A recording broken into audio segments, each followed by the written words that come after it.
Hello friends, welcome to Karthika's Meal Time. இன்னைக்கு வீடியோவில் பார்க்க போகிற ரெசிபி மட்டன் குழம்பு. மட்டன் குழம்பு எப்போ செஞ்சாலும் டேஸ்ட்டாக வரணும்னு எதிர்பார்க்குறீங்களா? ஒரு டைம் இந்த மாதிரி செஞ்சு பாருங்க. ரைஸ்க்கு, சப்பாத்திக்கு, பூரிக்கு, டிஃபன் ஐட்டம்க்கு, ரைஸ் வெரைட்டிஸ்க்கு எல்லாத்துக்கும் சூப்பர் காம்போவாக இருக்கும். ரொம்ப ஈஸியான வேலை இந்த ரெசிபியை செஞ்சு காட்டியிருக்கேன். யாரு வேணாலும் ரொம்ப ஈஸியாக செஞ்சிடலாம். இந்த ருசியான மட்டன் குழம்பு எப்படி செய்யறதுன்னு வீடியோவில் பார்க்கலாம். வீடியோவில் போகிறதுக்கு முன்னாடி கார்த்திகாஸ் மீல் டைம் சேனலை சப்ஸ்கிரைப் பண்ணுங்க. இங்கே 1/2 கிலோ மட்டனை சின்னதாக கட் பண்ணி வாஷ் பண்ணி க்ளீன் பண்ணி எடுத்துருக்கேன்.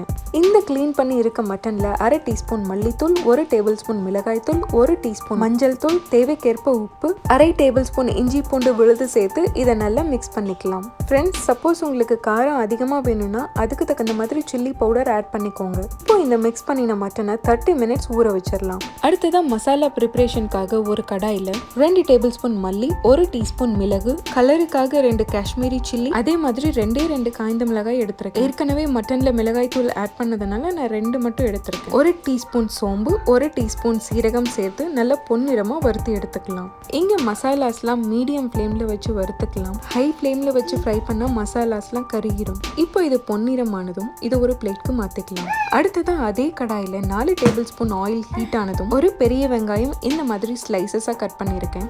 இப்போ இதை ஆயில்ல சேர்த்து பொன்னிறமா ஃப்ரை பண்ணிக்கலாம். இங்க நான் சின்ன ஆனியனுக்கு பதிலாக பெரிய ஆனியன் ஆட் பண்ணியிருக்கேன். நீங்க சின்ன வெங்காயம் எடுக்கிற மாதிரி இருந்ததுன்னா 1 கப் எடுத்துக்கோங்க. இப்போ இதை மீடியம் ஃப்ளேம்ல லைட் கோல்டன் கலர் வர வரைக்கும் ஃப்ரை பண்ணிக்கலாம். இந்த மாதிரி ஆனியன் கோல்டன் ப்ரௌன் வந்ததும் இதை ஒரு பிளேட்க்கு மாத்திட்டு இது கூலானதும் இந்த மசாலாஸோட சேர்த்து நல்லா நைஸ் பேஸ்டா அரைச்சி எடுத்துக்கலாம்.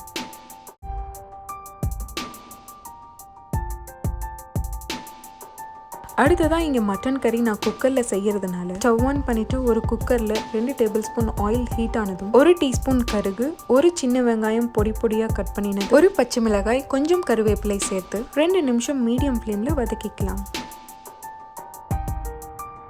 வெங்காயம் 2 நிமிஷம் வதங்கினதும் ஒரு சின்ன தக்காளி பொடி பொடியாக கட் பண்ணினது சேர்த்து தக்காளி நல்லா சாஃப்ட் ஆகிற வரைக்கும் வதக்கிக்கலாம்.